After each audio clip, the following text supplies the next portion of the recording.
ম্যাচে আপনার তামিম ইনজুর্ড হওয়ার পরে ফার্স্ট টেস্ট সে খেলবে কি খেলবে না এই একটা প্রশ্নের মধ্যে ছিল। যদিও খেলেছে, কিন্তু আপনার এর আগে সে ফিল্ডিংয়ে 49 মিনিটস বাইরে থাকাতে সে ব্যাটিং করতে পারে না ওপেনিংয়ে। তো এই সব ছোটোখাটো জিনিসগুলো এবং ওয়ানডে সিরিজে মুস্তাফিজের ইনজুরিতে পড়ে যাওয়া, তো ওভারঅল আমার কাছে যেটা মনে হচ্ছে যে নিউজিল্যান্ড এবং সাউথ আফ্রিকা এই দুইটা সিরিজে আমাদের মূল একাদশ আর যারা কি প্লেয়ার তাদের আমরা পাই নাই প্রথম থেকে। এবং আমার কাছে মনে হয় যে ডেফিনেটলি যে আমাদের প্রত্যেকটা ডিসিশনই রং ছিল আমার কাছে মনে হয়। আমরা যদি দুইটা টেস্ট ম্যাচে দেখি যে টস উইন করে আমাদের ম্যানেজমেন্ট, যদিও ক্যাপ্টেনের এটা একার দোষ হয় না, এটা পুরো ম্যানেজমেন্টেরই হয়, কিন্তু আমি অবাক হয়েছি যে আসলে লাস্ট 4-5 ইয়ার্সে যদি ইন্টারন্যাশনাল ক্রিকেট আমরা দেখি, ইংল্যান্ডে বলেন, অস্ট্রেলিয়া বলেন, সাউথ আফ্রিকা, সব জায়গায় কিন্তু ব্যাটিং ফ্রেন্ডলি উইকেটই তারা তৈরি করে এখন লাস্ট রিসেন্ট 4-5 ইয়ার্স। ডে 4-5-এ গিয়ে হয়তো উইকেটে হেল্প পাওয়া যায়, কিন্তু ডে 1-2-3-তে আমরা সেটা পাই নাই। সেই জায়গায় আমরা দুইটা টেস্ট ম্যাচে ভুল ডিসিশন নেওয়া হয়েছে, টস উইন করে আমরা বোলিং ডিসিশনটা। এবং আমার কাছে মনে হয় যে প্রথম টেস্টটা আমার কাছে ব্যক্তিগতভাবে মনে হয়েছে যে আমরা একটু নেগেটিভ ছিলাম, যে ম্যাচটা জিতার জন্য না, আমরা ম্যাচটা ডে 5 বা ড্রর জন্য। এই কারণে বলছি, আমরা যেই টিমটা সিলেকশন করেছিলাম সেখানে দেখা যাচ্ছে যে আমরা তাদের রাইট হ্যান্ডি ব্যাটসম্যান ছিল ম্যাক্সিমাম ব্যাটসম্যান, সেখানে আমরা তাইজুলকে চিন্তা করি নাই এবং টস উইন করে বোলিং ডিসিশন নিয়ে আমরা 5 নম্বর ওভারেই মিরাজকে নিয়ে এসেছিলাম বোলিংয়ে। তো এইসব ছোটোখাটো জিনিসগুলো আসলে পরে অনেক বড় হয়ে গিয়েছে আমার কাছে মনে হয়। আপনার কাছে শুনবো যে এক্সপেরিমেন্টাল ক্রিকেট খুব বেশি এক্সপেরিমেন্ট হয়েছে কিনা? থ্যাঙ্কস। আসলে আমার কাছে তেমন কিছু মনে হয় না, কিন্তু রিসোর্স যেটা ওইটা নিয়েই আসলে খুব বেশি রিসোর্স তো নাই। আর মামুন ভাই যেটা বললেন যে হ্যাঁ, রিয়েল সিনারিওটা আসলে এখন আমরা বুঝতে পারছিলাম যে হোমে খেলা বা অ্যাওয়েতে খেলার যে বিষয়টা। তবে মেইন কথা যেটা যে খুব বেশি এক্সপেরিমেন্ট আসলে হয়নি। তো হ্যাঁ, কিছু কিছু জায়গায় আমরা কিছু ভুল ডিসিশন যেটা নিয়েছি, যে আশাকুল বললো যে টসে জিতে যে বোলিংগুলি নেওয়া যে কারণে, সেই তুলনায় right hand batsman main batsman থাকাকালীন যে লেফট আর্ম স্পিনারগুলি যতটা প্রবলেম ক্রিয়েট করে, সেই ধরনের প্রবলেম ক্রিয়েট করার জন্য যে লেফট আর্ম স্পিনারগুলিকে নেওয়া, সেখানে নয় হয়তো রাইট আর্ম স্পিনারকে নেওয়া। তারপরে আজকে যদি test, let's forget about test series, আপনি যদি আজকে চিন্তা করা হয়, ফার্স্ট ওয়ানডে যদি চিন্তা করা হয়, তো ওইভাবে কিন্তু আমরা প্রপার ওয়েতে কিন্তু আমরা টিমটাকে সেট করতে পারি। আজকে আমার কাছে এটা মনে হচ্ছে আপ টু 8 নম্বর পর্যন্ত ব্যাটসম্যান, এইটা করতে গিয়ে আমার মেইন যে স্ট্রেংথের জায়গাটা থেকে মনে আমরা সরে গিয়েছি। হ্যাঁ, এইখানে যদি বলা যেতে পারে যে কিছুটা হলেও এক্সপেরিমেন্ট যেটা করেছে আমার মনে হয় প্রপার ওয়েতে হয়নি।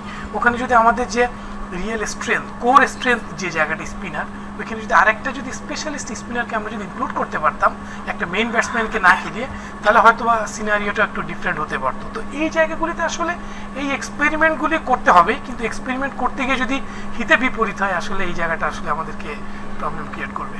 যাবে এক্সপিরিয়েন্স তো হবে, এক্সপেরিমেন্ট তো হবে, কিন্তু আমার কাছে এক্সপেরিমেন্টটা মনে হয় কি, আপনি স্টাবলিশড প্লেয়ারকে নিয়ে আপনি এক্সপেরিমেন্ট করছেন, যেটা আমি একটু পিছনে আসি যে এক্সপেরিমেন্ট তো হবে, যে একটা প্লেয়ার খেলবে, যখন দল খারাপ খেলে তখন কিন্তু এগুলো আরও বেশি হয়। কিন্তু মাথায় রাখতে হবে, আমরা যেভাবে ক্রিকেট খেলছিলাম, যদি বলি মাহমুদুল্লাহর কথা বলি, যদি আমি সাব্বিরের কথা বলি, কি এরা কিন্তু নাম্বার 3-তে মাহমুদুল্লাহ অলমোস্ট কিন্তু আফটার ওয়ার্ল্ড কাপ একটা এস্টাবলিশের জায়গায় চলে গিয়েছিল।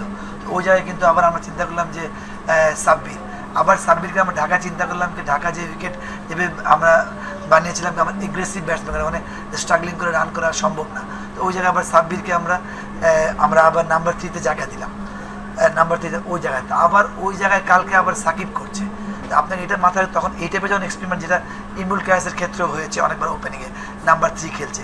তো ওই জায়গায় আপনি যখন এস্টাবলিশড প্লেয়ারকে এক্সপেরিমেন্ট করবেন, ইভেন মুশফিকের জায়গা, যেমন মুশফিকের কিপার নিয়ে সমস্যা হয়েছিল, কিপিং করবে কি না করবে না, ও যদি কিপিং করে নাম্বার 4 খেলবে, কিপিং যদি না করে নাম্বার 6 বা 7 খেলছে, একটা পিওর ব্যাটসম্যান। আমাদের তামিম, সাকিব, নো ডাউট আমাদের ড্যাশিং প্লেয়ার, এগ্রেসিভ প্লেয়ার, কিন্তু মাথায় রাখতে হবে আমরা কিন্তু মুশফিক আমাদের হচ্ছে ব্যাকবোন, আমাদের ওয়ানডে বলেন, টেস্ট বলেন, ইভেন। তো ওই জায়গাটাও আমার কাছে মনে হয় আজকে আমরা খারাপ খেলছি বলে আমি বলছি না, যখন আমরা ভালো খেলছিলাম তখনও আমি আর মামুন ভাই আমার সঙ্গে টক শোতে ছিলেন। তো এই জায়গাটা মনে হয় কি তখন হয় কি, যারা আমাদের এস্টাবলিশড প্লেয়ার, যারা আজকে বাংলাদেশ টিমকে 10 বছর যাবৎ সার্ভিস দিয়ে এই পর্যায়ে এনেছে, তো ওই তখন ও নিজেই কনফিউজ হয়ে যায় বা মেন্টালি একটু ডাউন হয়ে যায়, কেন ওই প্লেয়ার কিন্তু চায় যে আমার বেস্ট খেলাটা আমি খেলি।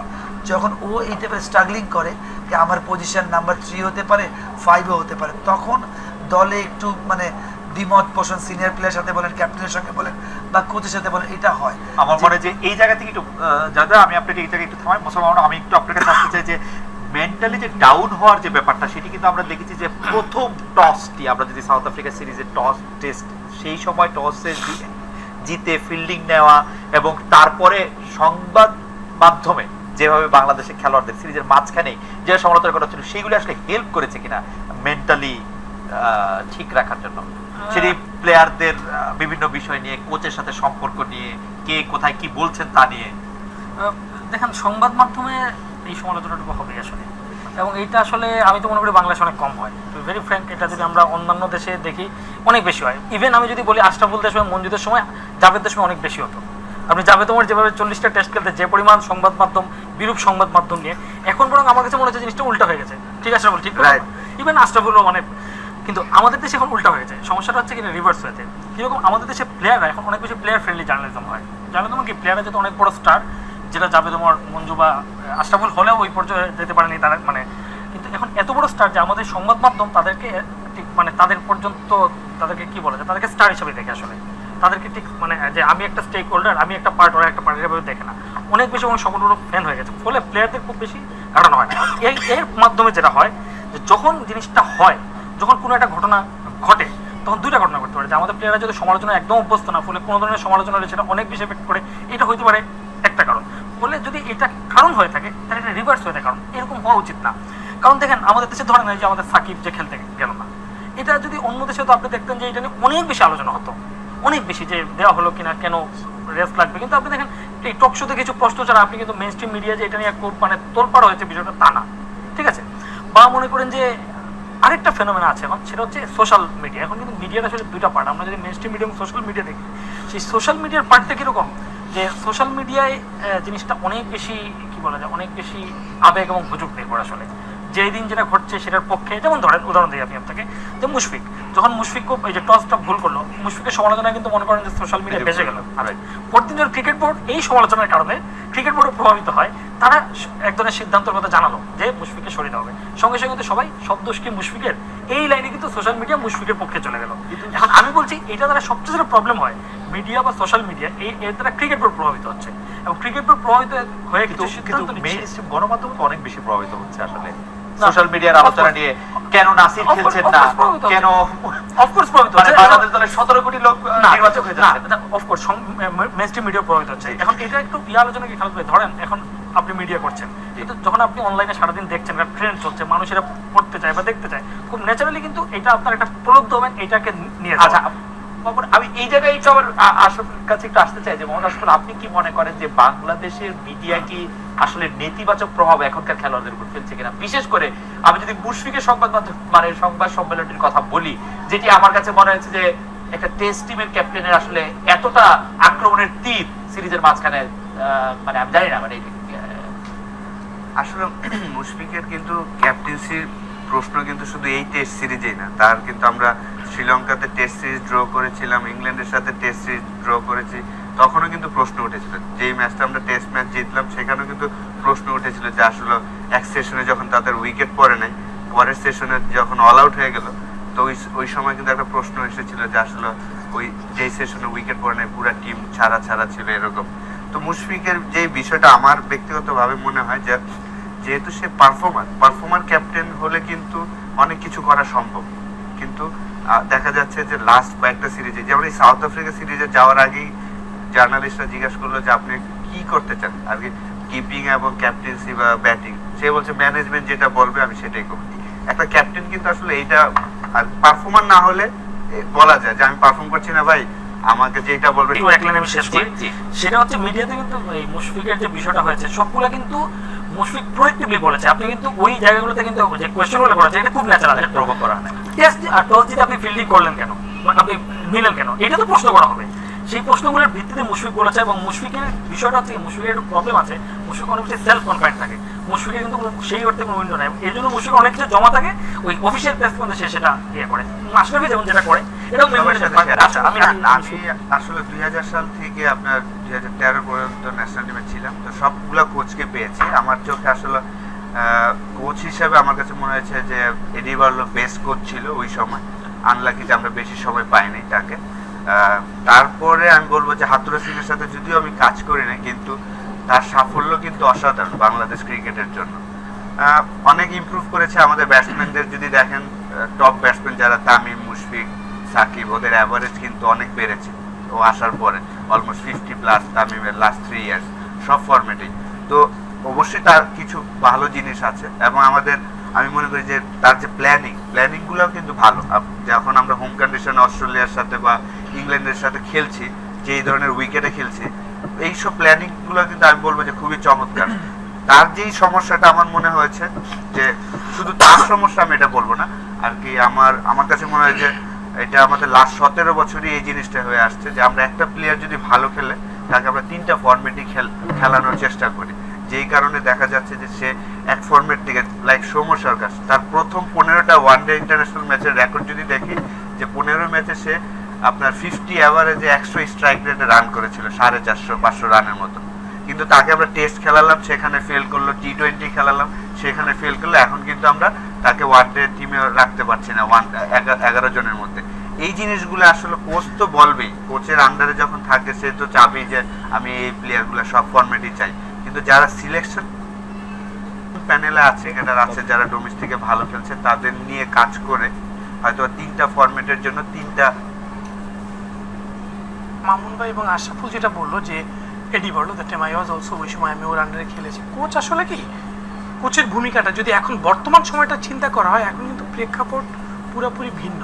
এখন নাকি সাপোর্টিং স্টাফ এত বেশি বেড়ে গিয়েছে, যেমন যদি একটু বলি যে হেড কোচকে আসলে is very difficult person to person আপনাকে মানে গিয়ে কাজ করাটা এই বর্তমান সময়। তার ফলে হয় কি, হেড কোচ যে কাজগুলি করে, ব্যাটিং কনসালটেন্ট রাখে, বোলিং কনসালটেন্ট বলেন, ফিল্ডিং কনসালটেন্ট বলেন, এবং at the same time fitness trainer রাখেন, তাদের ভিত্তিতে কিন্তু হেড কোচে কিন্তু ডিসিশনগুলি নিতে হয়। যেটা আমি জানি না হাতুড়া সিং এখন ওই ধরনের অবশ্যই নিচ্ছে, বিকজ কন্টিনিউ ওয়ার্ল্ড আছে, ডেফিনেটলি ওখানে গিয়ে সে বোলিং শিখাবে না, যেহেতু এক্স্যাক্টলি। তো এই জায়গাটাতে একটা রোল প্লে করতে হয় হেড কোচকে। এবার আশরাফুল যেটা বললো যে হ্যাঁ, এখন সময় এসেছে আমাদের 3টা ফরম্যাটের প্লেয়ারগুলি তৈরি করা। এখন এই 3টা ফরম্যাটের প্লেয়ার তৈরি করার জন্য আপনার সেই ধরনের ব্যাকআপ রিসোর্স আপনাকে আছে কি, এবং সেই রিসোর্স অনুযায়ী আপনি কতটুকু করতে পারছেন, এইটা আসলে এই জায়গাগুলিতে আসলে খুব ইম্পর্টেন্ট। দেখেন আমার কাছে ডিফারেন্ট মনে হয়, কোচ ভেরি ইম্পর্টেন্ট, কিন্তু ওই লেভেলে কোচ কাজ অনেক কমে গেছে এতগুলা গ্যাপ হওয়ার পর। কিন্তু আমি জানি না আমার সঙ্গে একমত হবে কিনা, যে কোনো নতুন কোচ বা এই 2-3 বছর কাজ করে, প্রতিটা কোচ কিন্তু চায় ওর দল গঠন করতে, যেটা আমাদের খুবই মানে আমাদের সময় তো অসুবিধা হয়েছে। রিসেন্টলি আমার কাছে মনে হয় অসুবিধা হচ্ছে কেন, বোর্ড যেটা মানুষ এত স্পেস দিয়ে দেয়, কোচকে অবশ্যই স্পেস দিবে, কোচ, ক্যাপ্টেন, সিনিয়র প্লেয়ার আলোচনার মাধ্যমে হবে, কিন্তু একক ডিসিশন যেটাকে না আমি ওকে চাই না বা আমি ওকে চাই কেন, তখন কাজ করবে সিলেক্টররা। কেন সিলেক্টরকে বলবে কি আমাদের মমিনুল লাস্ট এত বছর এই পারফর্ম দিয়েছে, বা আমাদের মাহমুদুল্লাহ গত 10 বছর যাবত এই পারফর্ম দিয়েছে, আমরা চাই মাহমুদুল্লাহকে আরও ম্যাক্সিমাম সুযোগ দিয়ে তারপর তুমি অফ দিবা। বা সৌম্য সরকার বা মোসাদ্দেক বা মিরাজ, তারা কিন্তু অল্প খেলে কিন্তু দলে জায়গা হয়েছে। সৌম্য সরকার ওয়ার্ল্ড কাপ খেলতে যায়, আমি সারপ্রাইজ হয়েছিলাম, একটা ইন্টারন্যাশনাল ম্যাচ আমি ভুল না বলে থাকি, সে ওয়ার্ল্ড কাপ এত বড় একটা ইভেন্টে, বাট ইজ সাকসেস ফাইন। কিন্তু আপনি যেমন যেটা আশরাফুল বললো, যখন আপনার যে কোনো কোচই চায় ওর প্লেয়ারকে, আমি জানি না ব্যাকআপ মাইন্ড কাজ করে কি, আমি যেমন সাকিব, মুশফিক, তামিম, এরা তো অলরেডি এস্টাবলিশ প্রুভেন, কারণ সৌম্য, মোসাদ্দেক এই টাইপের নো ডাউট দে আর র ট্যালেন্ট প্রুভেন, বাট আমার যে এস্টাবলিশ প্লেয়ারকে ওকে আমি ম্যাক্সিমাম সুযোগ দিব।